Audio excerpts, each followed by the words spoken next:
أعوذ بالله من الشيطان الرجيم بسم الله الرحمن الرحيم الحمد لله نحمده ونستعينه ونستغفره ونستهديه ونعوذ بالله من شرور أنفسنا ومن سيئات أعمالنا من يهد الله فلا مضل له ومن يضلل فلا هادي له وصلى الله على محمد وآله عليهم السلام صلوات.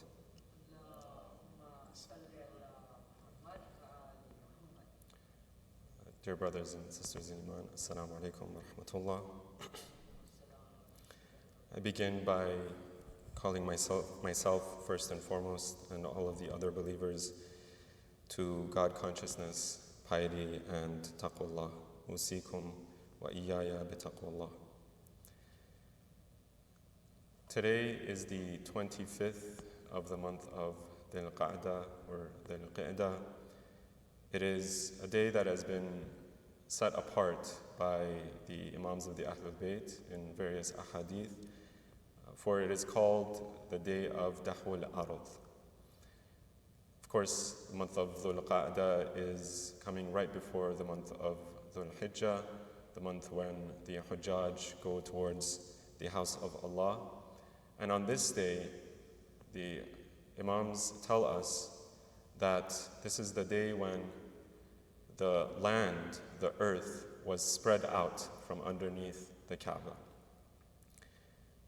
And it encompassed and was the earth as we know it today was created. There is various references of Dahwul Ard in ahadith as well as in various ayat of the Quran. One ayah specifically which mentions Dahwul Ard explicitly is in Surah An-Nazi'at, where Allah says, أعوذ بالله من الشيطان الرجيم أأنتم أشد خلقا أم السماء بناها رفع سمكها فسواها وأغطش ليلها وأخرج ضحاها والأرض بعد ذلك دحاها. Allah in Surah An-Nazi'at, after explaining the conversation and the back and forth between Nabi Musa and the Fir'aun, Allah says, is your creation, is the creation of mankind more difficult, or was the creation of the heavens that Allah built? Was it more difficult, you think, in your mind's eye, for Allah to create you, or all of this beautiful and intricate creation in the external world that we see? The heavens, and of course, the heavens reflect the earth. Allah continues by saying He raised its vault. Allah raised the vault of the heavens, the ceiling of the heavens, namely the sama, and fashioned it. And He darkened its night and brought forth its duha, its forenoon. Thereafter, Allah spread out the earth. وَالْأَرْضَ بَعْدَ ذَلِكَ دَحَاهَا, brought forth from it its waters and pastures, setting firm the mountains. And then Allah continues to talk about the rest of creation that He created. This is one reference regarding this day, the creation of the earth and the spreading out of the earth in the Quran. And of course, more specifically with regard to this day, the 25th of the month of Dhul Qa'dah, we have in various ahadith where the Imams talk about the importance, the significance, the sanctity of this day. One hadith in particular from our 8th Imam, Imam Ali ibn Musa al-Rida alayhi salam. It is narrated from that Imam by one of his companions, Hassan ibn Ali al-Washa. And the companions of the Imams, many times it wasn't just a single individual who was a companion, but as well their entire family. In this particular hadith, al-Washa says that I was with the Imam along with my father. I was a young lad at that time, and I was eating dinner with the Imam along with my father. And it happens to be on the eve of the 25th of Dhul Qa'dah, meaning last night. And Al-Washa says that at one point the Imam told my father, it is on this day, the 25th, or on this night, the night of the 25th of Dhul Qa'dah, when Prophet Ibrahim, the Khalil, was born. And it is also on this day that Nabi Isa alayhi salam was born. And it is also on this day that the earth was expanded from underneath the Kaaba, the earth was spread out. Dahwul ard. Fiha duhiyat al-ard. And then the Imam concludes by saying, whoever fasts on this day, it is as though he has fasted for 60 months. It is a day, again, set apart, not only for the events that have happened on this day, but as well for all of the acts of worship that are recommended on this day. As I mentioned, the previous night is specified, as well as the day itself, for various acts of worship, for remembering Allah, saying this short phrase, La hawla wa la quwwata illa billahi al-ali al-adim. Doing tawbah, doing as much acts of worship as we can, fasting, doing a ghusl on this day. And as well, there's a dua that has been specified by one of our great ulama, Sheikh Ta'ifa At-Tusi, alayhi rahma, where he says that he mentions the entire dua and he talks about it in terms of reciting it on this day. It is present in Mafatihul Janan for those who are interested in or who have the ability to recite it. And inshallah, in the second khutbah, I'll try to summarize parts of it. But before moving on to the dua itself, I'd like to just take a moment and reflect on the significance of the day itself. As we just heard from the hadith as well as from the ayah of the Quran, Allah tries to sanctify our surroundings for us in a time when this sanctification seems to have been lost. This whole situation, this whole coronavirus epidemic, many people say is because the reason for its cause, the reason why we are in this situation is because we have lost our connection to the earth. We think ourselves separate from the earth as conquerors of the earth, and so we think that we can do whatever we want with the earth. And yet, even in these most smallest creations of Allah, they remind us that we are an integral part. We are not separate from, but we are an integral part of this large network that God has created. And so, if we think about it in terms of these special days that Allah marks within the calendar, we try to find our place within that larger network. We have to remind ourselves, what is our exact place? Allah in this ayah reminds us, أَأَنْتُمْ أَشَدُّ خَلْقًا أَمِ السَّمَاءِ? Are you more difficult to create, or is it the heavens and the earth? In some tafasir, the mufassirun, the commentators tell us that these ayahs were recited for those people who try to ignore or even try to deny the fact that there is a moral world, there is a moral universe beyond just this material world and this material universe. Those people who try to deny the day of judgment, who try to deny the fact that one day we will have to respond for our actions.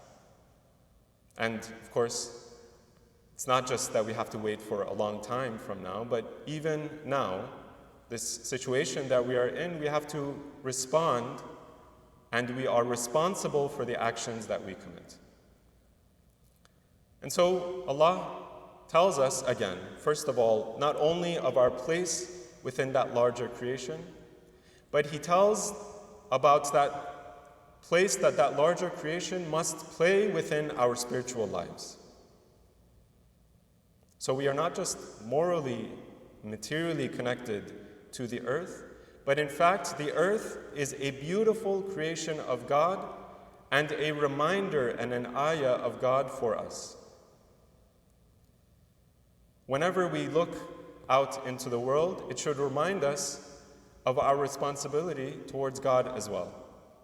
You know, a lot of times we might have certain mementos from our beloved people within our families. For example, some people might have a memento from their grandfather, maybe a watch or a tie. Some people might have mementos from their grandmothers or even from their mothers, passed down from generation to generation. Right? Whenever I, for example, maybe look at this watch of my grandfather, it reminds me of him. It takes me back to those good memories that I have or I had with him. And yet, the memento itself is not meaningless. What we do with the memento is also very important because it reflects our relationship with our grandfather. If a person, for example, said that I have this watch from my grandfather, and yet, you know, my grandfather's memory is very important to me, but I don't really care about the watch. Maybe it's scratched up, maybe, you know, I leave it in a cupboard and I forget about it, and so on and so forth. Right? The way we interact with those mementos reflects our relationship with that thing that it reminds us of.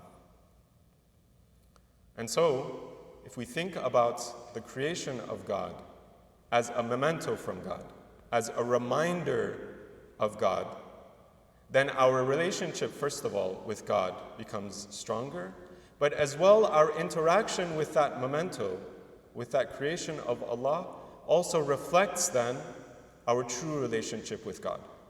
And so if we're thinking, well, what is my position? What is my place in the eyes of God? Then we have to think about, well, what is my place? What is my position? What is my interaction with the rest of the world, with the rest of God's creation? أَأَنْتُمْ أَشَدُّ خَلْقًا أَمِ السَّمَاءِ? Allah constantly reminds us of His creation as signs not only of the blessings that God has given us, that beauty and that majesty of God, but of God Himself. Throughout the Quran, Allah reminds us of His creation. And so we can use these occasions. These occasions, one of their functions is to remind us of those signs, of those mementos, those remembrances of God Himself. And then a further function that we get from the teachings of the Ahlul Bayt is that it connects us then to also those people who are closest to God, to those people who truly sanctified, truly respected and appreciated God's creation. And so we see that in this hadith of our 8th Imam, Imam Al-Rida alayhi salam, the Imam doesn't just say that this day connects us back to the creation of the earth. He says that it also connects us back to our previous prophets, Nabi Ibrahim, Nabi Isa alayhi salam. And of course, we know that Allah's creation is given even more importance by those people who were distinguished by those days and by those places. And so we see that, again, this is coming right before the Hajj, the moment when Muslims from all around the world go to remember the actions of Nabi Ibrahim, remember the actions of Nabi Ismail and all of the other individuals within the life of Nabi Ibrahim, to remember those who were closest to the prophets of old and as well to the Prophet of Islam. And so we see that Allah connects us not only to His world, to this creation, not only to certain individuals, but as well connects us in particular times and in particular places. Right? There are certain places that are designated by God. As we are told in these ahadith, the Kaaba is designated by God as having that one of the highest ranks, one of the highest sort of levels of sanctity within the entire creation of Allah. And then from that rest of that creation, this land rises and it gives the blessings of Allah to the rest of the earth, right? The Kaaba is raised up and then the rest of the earth is spread forth. That is what the hadith tells us. That Allah expanded the earth from the Kaaba, from underneath the Kaaba. And so Allah gives us certain places, certain people, and certain aspects of His creation to remember. And finally, it is also these days which Allah designates for that creation, for that remembrance of Him. We, a lot of times in the Islamic calendar have, the Islamic calendar, there's an ebb and a flow in terms of our worship of God. Right? There are certain high points, Ramadan, Hajj, right? Dhul Hijjah, Muharram, right? Various points where our remembrance of God is at its peak. And then there are moments in between these intervals where it sometimes becomes hard for us to remember Allah and as well the awliya of Allah. And so Allah intersperses these days throughout His calendar, and we should be aware of these moments, aware of these days that maybe we overlook at points. But these are the days when we can slowly start to, as we accumulate, as we go through the calendar, these days can start to accumulate for us those remembrances of God, so that it isn't all of a sudden either we're worshiping, we're thinking about Allah, or we're off. We're, say for example, thinking about the rest of our creation, the rest of Allah's creation, about our own finances, our own lives. There has to be some level of moderation. There has to be a flow within our lives, the calendar that we go through. And so Allah gives us these moments throughout the calendar. Maybe they are less significant within our own lives, but they remind us again of Him. I will end there with my first khutbah. And again, for this day in particular, there are various du'as, various acts of worship that are recommended. One of those, again, is this short phrase that we can all recite as we go about our day. La hawla wa la quwwata illa billah al-ali al-azim. Wa sallallahu ala Muhammadin wa ala alihi at-tayyibin at-tahirin. Salawat.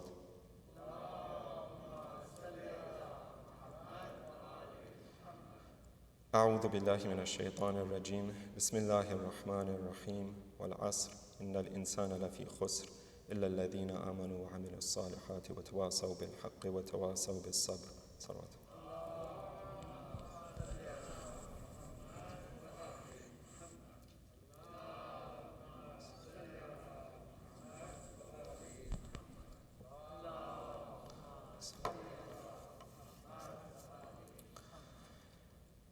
أعوذ بالله من الشيطان الرجيم بسم الله الرحمن الرحيم الحمد لله نحمده ونستعينه ونستغفره ونستهديه ونؤمن بالله ونتوكل عليه ونعوذ بالله من شرور أنفسنا وأشهد أن لا إله إلا الله وحده لا شريك له وأشهد أن محمدا عبده ورسوله أرسله بالهدى ودين الحق ليظهره على الدين كله ولو كره المشركون. صلوات.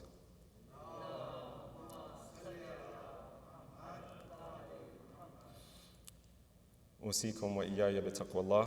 I seek forgiveness and I call all of us towards piety and God consciousness on this day.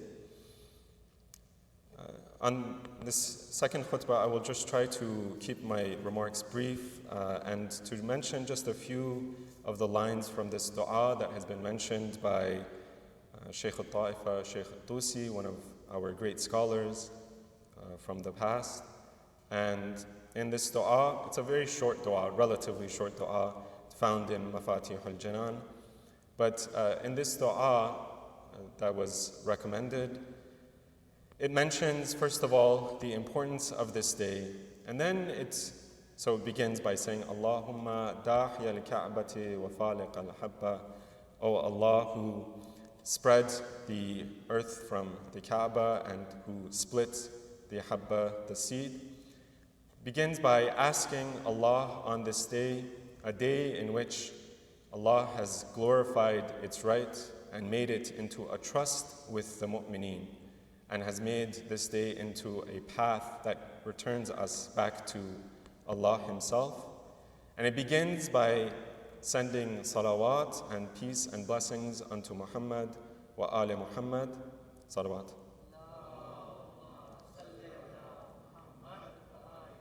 Your chosen servant on that proximate covenant on the day of judgment. One of the themes within this dua is reminding us of that hereafter, of the moment when we have left this world, the moment when we are placed within our graves, when we are all alone. And it asks Allah to send the peace and blessings upon the Prophet who unravels anything that was interwoven and who called towards the truth. Sending the peace and blessings as well on the Ahlul Bayt as those luminous guides. And then it says, remember me, asks Allah, to remember me in those times of difficulty when all others have forgotten me. And make me among the proximate friends of those who are your awliya and of those who you have chosen and selected, and bless me with meeting and encountering you, O Allah. It tells us, reminds us of that final day, and then it says, O Allah, place me within the company and give me that companionship of those who are closest to you. So always thinking about where we are located, where we are placed, and our relationship with Allah and those that Allah loves. O Allah, take me to the fountain of your Prophet and give me drink of that fount, after which I will never grow thirsty again, and a fountain that I will not be driven away from. And then the dua ends by asking for that faraj, that's clearing away of the grief and difficulty from Allah's awliya, righting all of those injustices that the awliya of Allah, those most close to Allah, those closest to Allah have suffered, and asks Allah to reveal their qa'im through and by the truth. I will end with these last few words of the dua. Allahumma ahfufhu bimalaikati al-nasr wa bima alqayta ilayhi min al-amr fi laylatil qadr muntaqiman laka hatta tarda wa ya'ud dinuka bihi wa ala yadayhi jadidan ghadda ويمحض الحق محضا ويرفض الباطل رفضا اللهم صل عليه وعلى جميع آبائه واجعلنا من صحبه وأسرته وابعثنا في كرته حتى نكون في زمانه من أعوانه اللهم أدرك بنا قيامه وأشهدنا أيامه وصل عليه واردد إلينا سلامه ورحمة الله وبركاته صلوات.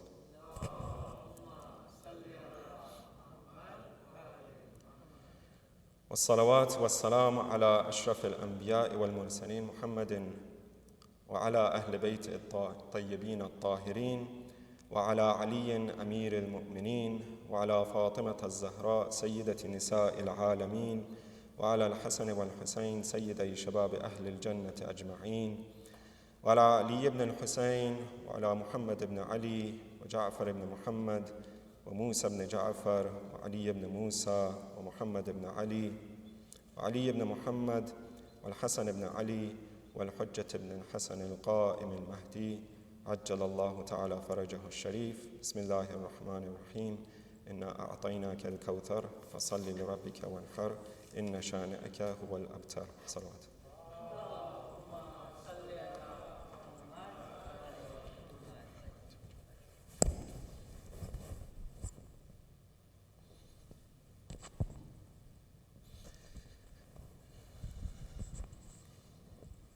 صلاة الجمعة.